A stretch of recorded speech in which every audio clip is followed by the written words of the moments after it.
Good morning.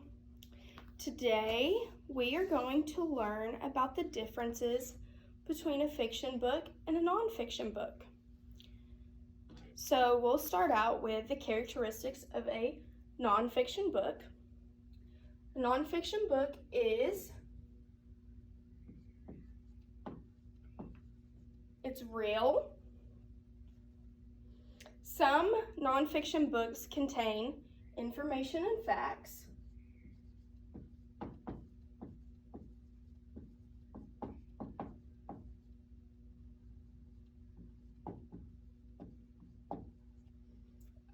It also, you read to get information, you read to learn new things.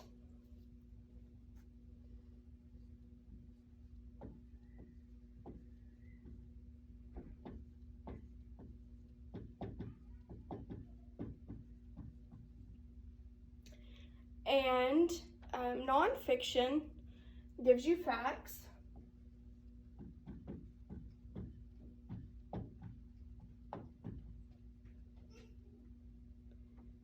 And it has real pictures and not illustrations.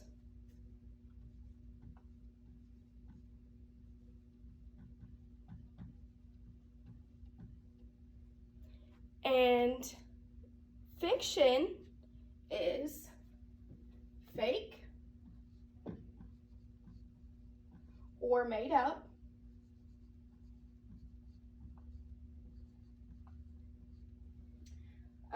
Fiction you read for fun.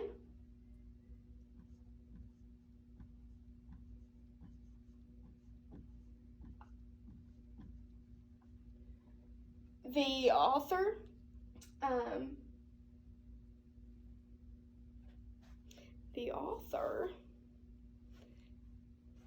provides the story with characters,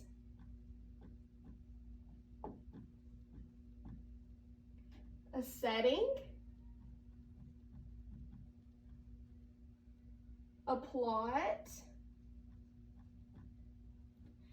and a problem. And the problem is something that occurred in the story, and then the author also gives you a solution, which is how they solved the problem. And it also has illustrations, which is pictures that the illustrator has drawn. So the story we're going to read today is called It's Mine by Leo Lionni. And can you tell me what it is to share and how you feel about sharing? Good. Is it important to share? Why do you think that? Good job. How do you feel when someone shares with you?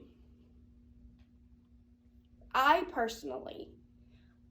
feel very happy when a friend shares something with me. If I left something at home or if I didn't have it and I seen a friend had it and it was super cool, but they shared it with me.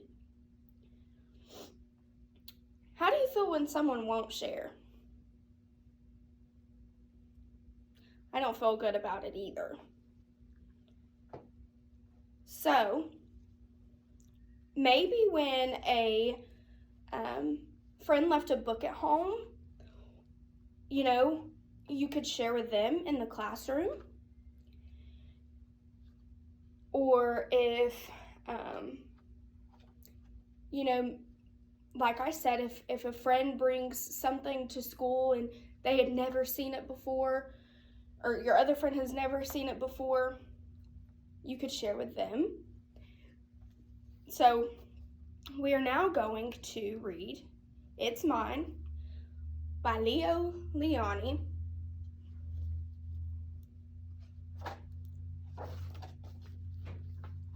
It's Mine by Leo Lionni. middle of Rainbow Pond, there was a small island. Smooth pebbles lined its beaches, and it was covered with ferns and leafy weeds. On the island lived 3 quarrelsome frogs named Milton, Rupert, and Lydia. They quarreled and quibbled from dawn to dark.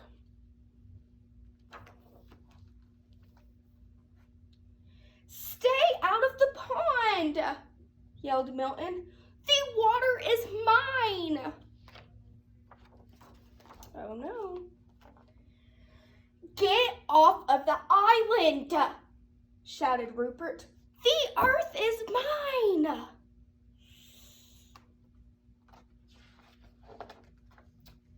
"The air is mine," screamed Lydia as she leaped to catch a butterfly, and so it went. Do you think they're sharing? One day, a large toad appeared before them. "I live on the other side of the island," he said, "but I can hear you shouting, 'It's mine! It's mine! It's mine!' all day long. There is no peace because of your endless bickering. You can't go on like this." With that, the toad slowly turned around and hopped through the weeds. No sooner had he left than Milton ran off with a large worm. The others hopped after him. "Worms are for everybody," they cried, but Milton croaked definitely, "Not this one, it's mine." Uh-oh.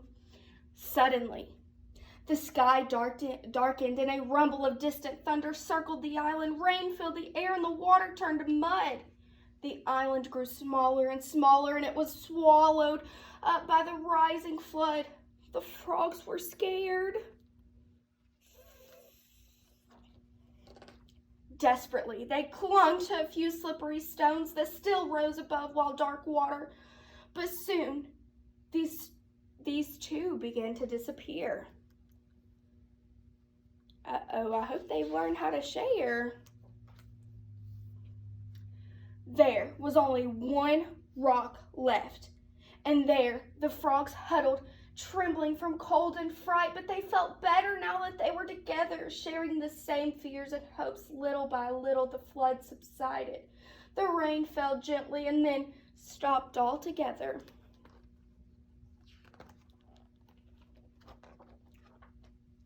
But look! The large rock that had saved them was no rock at all. "You saved us!" shouted the frogs when they recognized the toad.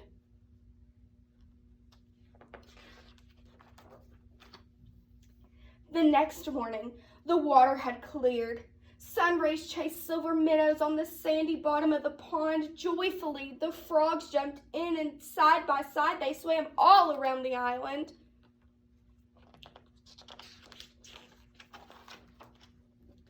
Together, they leaped after the swarms of butterflies that filled the air.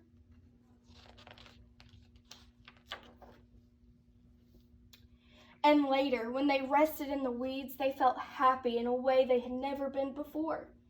"Isn't it peaceful?" said Milton. "And isn't it beautiful?" said Rupert. "And do you know what else?" said Lydia. "No, what?" the others asked. "It's ours," she said. The end.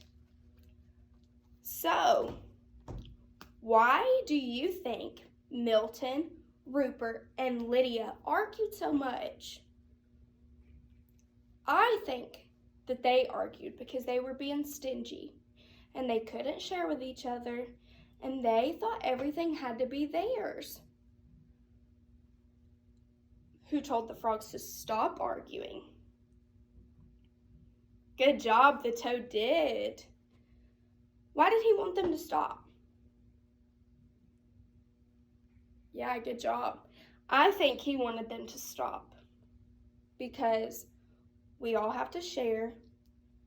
You know, they were fighting over stuff that the earth provides for us. That's just not mine, and that's not just yours. That's everybody's who lives on Earth. That's what I think. What did the frogs do when the storm came and the water flooded the land? They did. They shared one rock. Altogether, they shared it because they were scared. How did the frogs feel when they huddled together? Yeah, they felt happy, didn't they? They felt safe. Why did they feel that way? Good job. What is the most important lesson that the frogs learned in the story? We need each other. It's best to share and get along. Air, land, and water belong to everybody. Good job. Okay, so say you bump into a friend on the playground and they fall. What do? You help them up? Good job. What would you do if you were the one that fell? You'd get up and say it's okay and thank you for helping me. Yeah. If someone cuts in front of you in line, what would you do?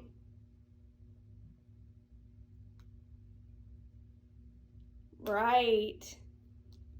You would just let him get in front of you because we're all going to the same place. Good job.